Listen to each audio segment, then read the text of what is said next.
राधे राधे प्रिय दर्शकों। ओम प्रकाश जी एक बहुत ही खुश मिजाज व्यक्ति हुआ करते थे।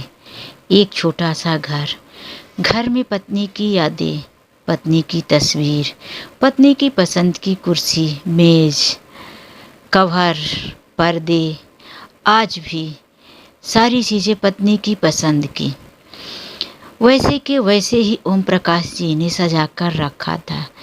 जिस तरह से पत्नी ने किचन को सजाया था, आज भी उसी तरह से उसी जगह पर ओम प्रकाश जी ने बस अगर कोई गया था तो वह थी पत्नी की आत्मा, बाकी सारी चीज़ें वही। एक छोटा सा गार्डन, पत्नी ने जिस जगह पर जो गमले रखे थे, मजाल है किसी के उन गमलों को कोई इधर से उधर कर दे, वही गमले में आज भी वही फूल जो ओम प्रकाश जी की पत्नी को पसंद था। ओम प्रकाश जी ने ना तो अपने बेटे को और ना ही अपनी बहू को अपनी पत्नी की यादों को इधर उधर करने दिया था। दोस्तों के साथ घूमना, दोस्तों के साथ मौज मस्ती करना, बातें करना, गार्डन की साफ सफाई करना, अपनी पत्नी की यादों को रोज़ ताज़ा करना, अपने घर के आंगन में बैठकर कॉफ़ी पीना ओम प्रकाश जी को बहुत सुकून देता था। ऐसा लगता था कि आज भी हर वक्त उनकी पत्नी उनके साथ चल रही है, उन्हें कह रही है, अरे आज तो आपने गार्डन में पत्ते नहीं हटाए, देखिए ना हमारे गमलों में पानी नहीं है, पौधे सूख जाएंगे। ओम प्रकाश जी को वही डर बना रहता था कि मेरी पत्नी डांटेगी, अगर मैंने ये काम नहीं किया तो वो मुझे सुनाएगी। आज कई वर्ष बीत गए थे, लेकिन ओम प्रकाश जी अपने नियमों को नहीं तोड़े थे। आज भी वह अपनी पत्नी के बंधन में उसी तरह से बंधे थे। वह बिल्कुल आज़ाद नहीं होना चाहते थे कि अरे मेरी पत्नी तो अब इस दुनिया में नहीं रही, जो चाहे मैं कर लूँ। बिल्कुल नहीं। समय से अगर घर नहीं पहुँचा, दोस्तों से बातें करते रह गया तो मेरी पत्नी नाराज़ होगी। देखो मैं उसी समय पर घर पहुँचूँगा जब मेरी पत्नी घर पर रहती थी और मैं उसे जो समय देकर निकलता था।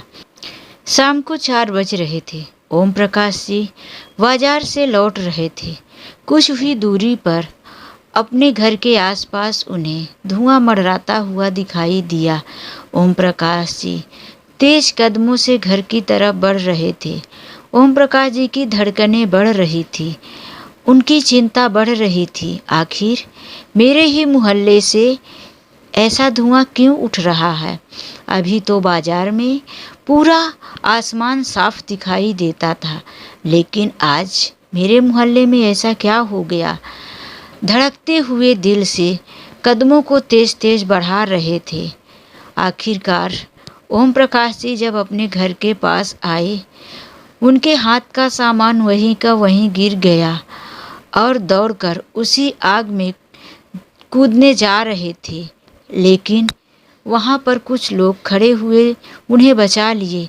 नहीं ओम प्रकाश भाई, नहीं, आप इतना बड़ा गलत नहीं कर सकते। अरे मुझे जाने दो, अब मैं जी के क्या करूँगा? मेरी पत्नी की सारी यादें जल गई, मेरा घर जल गया, सब कुछ उजड़ गया, अब इस दुनिया में मेरा कुछ नहीं रहा। ओम प्रकाश जी चीखे जा रहे थे। ऐसा जुनून जैसा कि कोई 22-24 साल के दो प्रेमी अपने प्रेम के लिए जुनून दिखाते हैं। वाह रे प्यार आज भी ओम प्रकाश जी के जीवन में जीवित था। शायद ही दुनिया में ऐसे प्रेम को आप देख पाएंगे। घर की आग तो बुझा दी गई, लेकिन ओम प्रकाश जी के मन में और दिल में जो आग लग गई थी, उसे बुझाना मुश्किल था। कुछ ही पल के बाद ओम प्रकाश जी को हॉस्पिटल ले जाया गया। काफ़ी चेकअप के बाद डॉक्टर ने कहा, इन्हें प्यार और सहानुभूति की ज़रूरत है। इन्हें कहीं से चोट नहीं आई है, लेकिन जो दिल की चोट है वह धीरे धीरे अपनेपन से जा सकती है। ओम प्रकाश जी एक सदमे में चले गए। वह ना तो बेहोश हुए थे और ना ही वो बिस्तर में पड़े थे, लेकिन उनकी अंदर की आत्मा दिन प्रतिदिन मरती जा रही थी। बेटे बहू उन्हें अपने साथ लेकर चले गए। ओम प्रकाश जी के लिए एक अलग से कमरा भी दिया गया। बेटे बहू ने उनके लिए सारी ज़रूरतें की चीज़ें अलग से मंगवा के दे दिया। उनके पसंद का खाना, उनके कमरे में उनके पसंद के पर्दे, कुर्सी, मेज, जो भी ओम प्रकाश जी को पसंद था वो सारी चीज़ें उपलब्ध करा दी गई। लेकिन ओम प्रकाश जी को उन चीज़ों में कोई इंटरेस्ट नहीं था। वह बेटे बहू का घर था। उनका दिल मानने को ही तैयार नहीं था कि यह मेरा घर है। उन्हें ऐसा लगता था कि मैं इस घर में एक अजनबी की तरह ही हूँ, मेरा यहाँ कोई नहीं है। आखिर इन बेटे बहुओं के साथ मैं कब तक रहूँगा, ये भी मेरे अपने नहीं हैं। कौन समझाए ओम प्रकाश जी के दिल को। बेटे और बहू उन पे जान छिड़कते थे, बहुत प्यार करते थे, हर वक्त उन्हें खुश रखने की कोशिश करते थे। लेकिन ओम प्रकाश जी का जो सदमा था, वह सदमा तो उनकी पत्नी के जाने के बाद भी नहीं लगा था, जो आज उनकी पत्नी की यादों को जाने के बाद लगा था। ओम प्रकाश जी अब तो अपने बेटे और बहू से सिर्फ ज़रूरत के लिए ही बातें किया करते थे। बाकी का वह अपने कमरे में बैठे खिड़की से बाहर हमेशा देखते रहते थे। ना जाने क्या मन में सोचते थे। बेटा यदि पूछता, पापा जी तबीयत ठीक है, हाँ ना में सर हिला देते। बहू भी बातें करना चाहती थी, लेकिन उनका कोई खास मन नहीं लगता था घर के किसी भी काम में, और ना ही घर के किसी सामान में, और ना ही किसी से बात करने में। इस तरह से गुमसुम कुछ दिनों तक तो वहाँ रह पाए। उनके दिल में बार बार यही आता था, आखिर मैं अपने बेटे और बहू के पास आकर उनके दिनचर्या में बाधा बन रहा हूँ। मेरी वजह से मेरे बेटे और बहू को परेशानी हो रही है, उन्हें मेरी सेवा करनी पड़ रही है, उन्हें मेरे लिए तकलीफ़ उठानी पड़ रही है। मेरे ना रहने पर वो किस तरह आज़ादी से जीते थे, अपना टाइम से खाते थे, अपने टाइम से बाहर जाते थे, जो मन में आता था बनाते खाते थे, बाहर खाते रहे होंगे। लेकिन आज मेरे आने के बाद वो सब कुछ मेरे लिए कर रहे हैं। मैं बहुत गलत कर रहा हूँ, मुझे किसी पर बोझ नहीं बनना, मैं यहाँ नहीं रह सकता। ओम प्रकाश जी ने बहुत सोच समझकर अपने दिल से फैसला कर लिया कि आखिर अब मैं यहाँ से चला जाऊँगा। एक दिन खाने के टेबल पर उन्होंने अपने बेटे से कहा, बेटा मैं यहाँ नहीं रहना चाहता, मैं वृद्धा आश्रम जाऊँगा, तुम लोग मुझे वहाँ छोड़ दो। वृद्धा आश्रम में सुना है कि बहुत से वृद्ध रहते हैं जिनकी अपनी अपनी कहानी होती है। वह एक दूसरे के साथ अपने जीवन की कहानी बताएंगे, और मैं भी अपने जीवन की कहानी उन्हें बताऊंगा, और इसी तरह से हम सब एक दूसरे का दुख सुख बांटेंगे, और मेरा जीवन वहीं अंतिम समय तक चलता रहेगा। नहीं, बेटे ने उनकी बातें सुनकर तुरंत जवाब दे दिया। बहू भी कहने लगी, नहीं पापा जी, आप ऐसा नहीं कर सकते, हमारे रहते हुए आप वृद्धा आश्रम क्यों जाएंगे? वृद्धा आश्रम तो वो जाते हैं जिनका कोई अपना नहीं होता। आखिर आपको यहाँ किस बात की तकलीफ़ है? हम हैं ना आपका दुख सुख बांटने के लिए। नहीं बहू, तुम्हारी अपनी ज़िंदगी है, तुम अपनी ज़िंदगी जियो। तुम मेरे इस ज़िंदगी में क्यों आओगी जिसमें कोई उमंग ना कोई आशा की किरण? अभी हमारी एज हो चुकी है, तुम लोगों को खाने खेलने की एज है। तुम लोग अपना जीवन खुशियों के साथ बिताओ। ओम प्रकाश जी बहुत जिद करने लगे। आज रात भर उन्हें नींद नहीं आई। ओम प्रकाश जी एक तो अपने घर की यादें, अपनी दुनिया से किसी अनजाने जगह में जाने के लिए निर्णय ले लिया था, जिसे वह जानते थे कि वह मेरा कभी घर नहीं बन सकता। वह अनजाने लोगों के साथ इस थोड़ी सी बची हुई उम्र में मैं कैसे जी पाऊँगा? क्या पाऊँगा, क्या खोऊँगा? क्या है मेरे पास जो मैं उनके साथ बातें करूँगा? अब तो मेरा सब कुछ खत्म हो चुका है। इस बात को लेकर उन्हें जितनी घबराहट हो रही थी उतना ही उनका दिल कह रहा था, नहीं नहीं, मुझे किसी के ऊपर बोझ बनकर नहीं रहना है। आखिर दूसरे दिन वह सुबह सुबह ही अपने कपड़े और अपने सामान को एक छोटे से बैग में भर लिया और कहने लगी कि अब मुझे यहाँ से जाना है।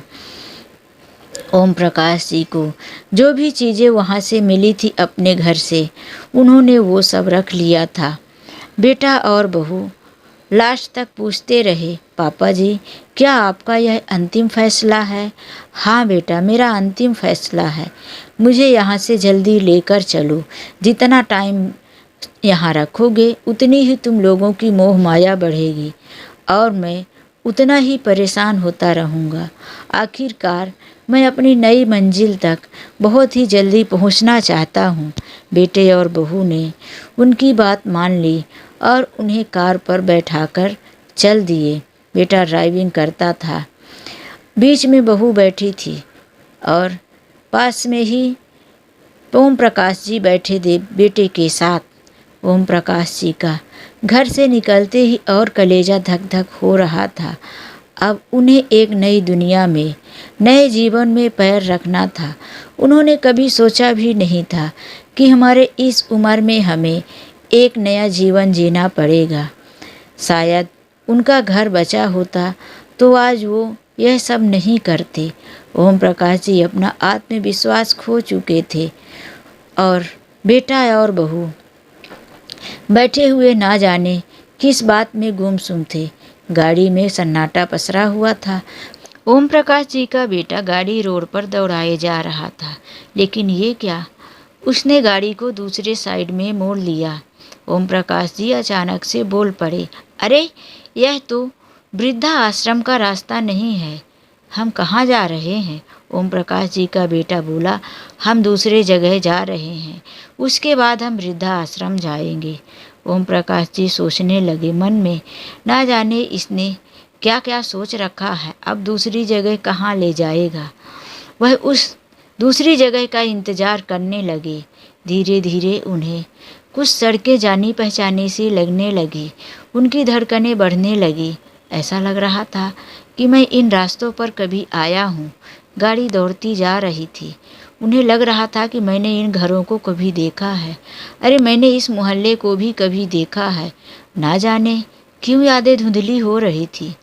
आखिर बात ये ऐसी थी कि ओम प्रकाश जी को सदमे की वजह से उनके जो दिमाग का सोचना और समझना था वो धीरे धीरे धुंधला पड़ गया था। अचानक से गाड़ी एक घर के पास आकर रुकी। ओम प्रकाश जी को अब ऐसा लग रहा था, अरे ये क्या, ये तो मैं किसी बहुत ही जानी पहचानी सी जगह में आ गया हूँ। जैसे ही वह कार से उतरे उन्हें बिल्कुल अचानक से याद आया, अरे यह तो वही जगह है जहाँ मेरा घर हुआ करता था और एक दिन मेरा घर राख में बदल गया था। मेरे घर को फिर ये क्या हुआ, उसी जगह पर ये मेरा घर कैसे बना हुआ तैयार है। ओम प्रकाश जी अपने कदमों को रोक नहीं पाए और अचानक से बने हुए घर के दरवाजे तक पहुंच गए। जैसे ही उन्होंने दरवाजे पर हाथ रखा, दरवाज़ा अपने आप ही खुल गया। ओम प्रकाश जी आश्चर्यचकित मन से घर के अंदर गए। पहले जैसा ही फर्नीचर, पहले जैसा ही बेड, पहले जैसी खिड़कियाँ, पहले जैसे पर्दे। बस फ़र्क इतना था कि पर्दे पहले पुराने गंदे लग रहे थे, लेकिन अब पर्दों में नई जान दिख रही थी। ओम प्रकाश जी किचन में गए। पहले जैसे ही सारी सजावटें किचन की और उसी तरह से वही खिड़कियाँ, खिड़कियों से आती हुई धूप की गर्माहट, यह सब कुछ उन्हें पहले जैसे ही अपनेपन का फील कराने लगी। ओम प्रकाश जी ने अपने हॉल के कमरे से खिड़की के बाहर देखने लगे। वही बगीचा जो जो उनकी पत्नी ने फूल लगाया था। ओम प्रकाश जी फटाक से बाहर निकले और बगीचे की तरफ गए। उन्होंने देखा कुछ गमलों में पौधे लगे हुए थे, कुछ पौधे लगाने बाकी थे। वहीं पर बहुत सारे गमले धरे हुए थे। ताज़ी ताज़ी मिट्टियों की खुशबू आ रही थी। ओम प्रकाश जी की पत्नी के सारे पसंद के फूल थे। ओम प्रकाश जी दौड़ दौड़ कर सारी चीज़ों को छूने लगे। उसके बाद वापस घर में आए। दीवार का वही कलर, वो हाथ रख रख के सबको एक एक चीज़ों को बारीकी से देखने लगे। धीरे धीरे उनके मन में अलग सी बेचैनी होने लगी थी। ऐसा लग रहा था कि उनका आत्मविश्वास बढ़ रहा है। उनका बहू और बेटा बाहर खड़े होकर यह सब देख रहे थे। उन्हें मौका दे रहे थे कि वो खुद से खुद को पहचान कर आए और इस घर को वो अपने ही हाथों से देखें, ताकि उनके जीवन में पहले जैसी खुशियाँ वापस आ गई। बेडरूम में उनकी पत्नी की वही तस्वीर जो आँख से थोड़ी सी झुलस गई थी। बेटे ने उसे बनाकर सब कुछ पहले जैसा ही तैयार करवा दिया था। और ओम प्रकाश जी अब घर से बाहर आए और पूछने लगे, अरे तुम लोगों ने ये सब कब किया और मुझे पता भी नहीं चला? पिताजी, हमने तो आपको खुश करने के लिए एक छोटी सी कोशिश की है कि आप अपने इस जीवन में जो अपने जीवन को वृद्धा आश्रम में गुजारना चाहते थे, उसे आप अपने घर में गुजारें, अपने उन्हीं यादों के साथ गुजारें। पिताजी, वह घर वह मिट्टी तो ये नहीं है, लेकिन हमने पूरी कोशिश की है कि उन सभी यादों को वापस से इसी घर में संजोया जाए। ओम प्रकाश जी की आंखों में आज पहली बार आंसू थे। शायद उनके अंदर जो गांठ बन गई थी, जो मलाल बन गया था, वह इन आंसुओं के द्वारा निकल रहा था। ओम प्रकाश जी आज बहुत हल्का फील कर रहे थे। रोने के बाद उनके शरीर में हल्कापन महसूस हो रहा था। अब तो किचन में बहू उसी तरह से खाना बनाई जो उनकी सासू माँ बनाया करती थी। ओम प्रकाश जी का अपने बरामदे में वही झूला जिसमें बैठकर वह कॉफ़ी पिया करते थे, आज वह अपनी पत्नी के हाथों जैसी खुशबू वाली कॉफ़ी पी रहे थे और उन्हें हवा में वही गर्माहट महसूस हो रही थी। पत्ते सरसराहट की तरह उड़ रहे थे। बगीचा पहले से थोड़ा छोटा था, लेकिन जो था वह पहले की यादों से कुछ कम ना था। ओम प्रकाश जी का आत्मविश्वास धीरे धीरे जागता हुआ नजर आया। ओम प्रकाश जी उस गार्डन को फिर से अपने हाथों से उसी तरह से हरा भरा किया। फिर से नए पौधे लगे, नए पौधों में फूल खिले और मुरझाए, फिर नए फूल खिले, फिर मुरझाए। ओम प्रकाश जी अब समझ चुके थे कि जीवन में कोई भी चीज़ अस्थायी नहीं होती। मैं जिन यादों को, जिन चीज़ों को संभाल कर रखा था और वही अपना जीवन समझ बैठा था, आखिर वह सब निर्जीव था और उनका एक न एक दिन नष्ट होना निश्चित था। ओम प्रकाश जी पत्नी के जाने के बाद उनकी यादों में इस कदर से डूब गए थे। उनके अलावा इस दुनिया में सब कुछ उन्हें पराया लगता था। यहाँ तक कि वह अपने बेटे बहू को भी अपना नहीं समझते थे। उन्हें यह लगता था कि अब मैं बिल्कुल अकेला हो गया हूँ, कोई मेरा अपना नहीं है और ना ही कोई मुझे साथ देने वाला है। लेकिन उनके बेटे और बहू के प्यार और उनके अपनेपन ने आज उन्हें बता दिया कि ओम प्रकाश जी का भी एक परिवार है। उनकी पत्नी के जाने के बाद उनका परिवार खत्म नहीं हुआ है। उनका बेटा और उनका बहू उनके साथ है। इस तरह से ओम प्रकाश जी भी अपने जीवन की एक नई शुरुआत किए और उन्होंने अपने बेटे और बहू को दिल से धन्यवाद दिया। आज ओम प्रकाश जी अपने बेटे बहू के साथ खुशी खुशी अपने बाकी के जीवन को गुजार रहे हैं। तो दोस्तों, यह कहानी आप लोगों को कैसी लगी कमेंट करके ज़रूर बताएं। कहानी अच्छी लगी हो तो वीडियो को लाइक करें। चैनल में यदि आप पहली बार आए हैं तो चैनल को प्लीज़ सब्सक्राइब कर लीजिए। चलिए मिलते हैं एक ऐसी ही नई कहानी के साथ। आज के लिए बस इतना ही। राधे राधे, जय श्री कृष्ण प्यारे दर्शकों।